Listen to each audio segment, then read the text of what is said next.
जो फराग दस्ती और तंग दस्ती में खर्च करते हैं और गुस्से को पी जाने वाले हैं और लोगों को माफ़ करते हैं, और अल्लाह ऐसे एहसान करने वालों से मोहब्बत करता है। अल्लाह ताला अपनी मोहब्बत का इजहार कर रहे हैं कि ऐसे लोगों से अल्लाह ताला मोहब्बत करते हैं। सूरह आले इमरान में 134 आयत है।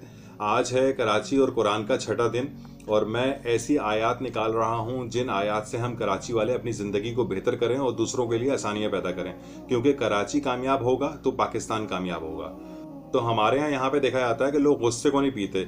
रमज़ान का महीना होता है, रोडों पे झगड़ा हो रहा होता है छोटी छोटी बातों पे कि भाई मेरा रोज़ा है, तो वो बस रोज़ा रखने के बाद वो ऐसा हो जाता है कि बस कुछ भी उसके सामने उसको नज़र नहीं आता, बस वो लड़ाई झगड़े पे लगा होता है। अच्छा, फराग दस्ती और तंग दस्ती में खर्च करने की बात भी की गई है कि अगर आपके हालात ख़राब हैं तो अभी आप अपना हाथ खोल के रखें, जो भी ज़रूरतमंद है हस्बे इस्तिताअत उसको दें।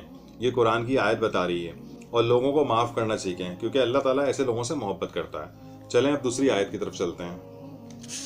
और तुम्हारी औरतों में वो औरतें जो बदकारी की मुर्तकिब हों और तुम में से 4 गवाह हों, बस अगर वो शहादत दे तो इनको घरों में मुकीद रखो यहाँ तक कि उनको मौत आ जाए या अल्लाह उनके वास्ते कोई और रास्ता निकाले। सूरह निसा की आयत नंबर 15 में अल्लाह ताला ये फरमा रहे हैं वाज़ा कि जो औरतें बदकारी की मुर्तकिब होती हैं उन औरतों के साथ क्या करना है, उन्हें घर में मुकीद रखना है या फिर अल्लाह ताला उनके लिए कोई रास्ता निकाले। हमारे माशरे में तो इस नाम से लोग कत्ल भी कर देते हैं कि भाई गैरत के नाम पे कत्ल, आए दिन ये सुनने में आता है कि भाई गैरत के नाम पे कत्ल कर दिया गया। उस पर अपना ज़ाती मफाद भी होता है, कुछ ऐसे भी मामला बाद में आए हैं कि ज़ाती मफाद की वजह से कत्ल कर दिया था। खैर, हमें इस चीज़ से ख़ुद को बचाना होगा, पाकिस्तान को, ताकि हमारा पाकिस्तान चले, हमारे अंदर ये बुराई ख़त्म होनी चाहिए। चलें आएँ अब तीसरी आयत की तरफ।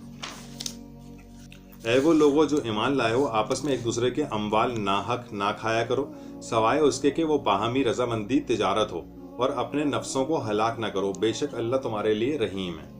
यहाँ पे अल्लाह ताला कुरान में फरमा रहे हैं कि जो कारोबार है, कारोबार से हटके अगर आप किसी का माल खा लेते हो या किसी का माल गज़ब कर लेते हो नाजायज़, तो अल्लाह ताला की नाराज़गी का सबब बनता है, और यहाँ तक कि अल्लाह ताला कह रहे हैं तुम अपने नफ्सों को हलाक करोगे। ये एक ऐसा कदम है, एक ऐसा इक़दाम है जो करने से अल्लाह ताला फरमा रहे हैं कि तुम्हारे अपने लिए भी शदीद नुकसानदायक है।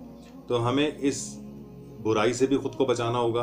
कराची और कुरान की 3 आयतें, 3 मिनट और 3 मैसेजेस ये मैंने आपको दिए हैं। इंशाअल्लाह मैं उम्मीद करता हूँ कि आप लोग इस पर अमल करेंगे, पाकिस्तान के लिए, अपने लिए और हम सब मुसलमानों के लिए, आपस में इत्तेहाद के लिए।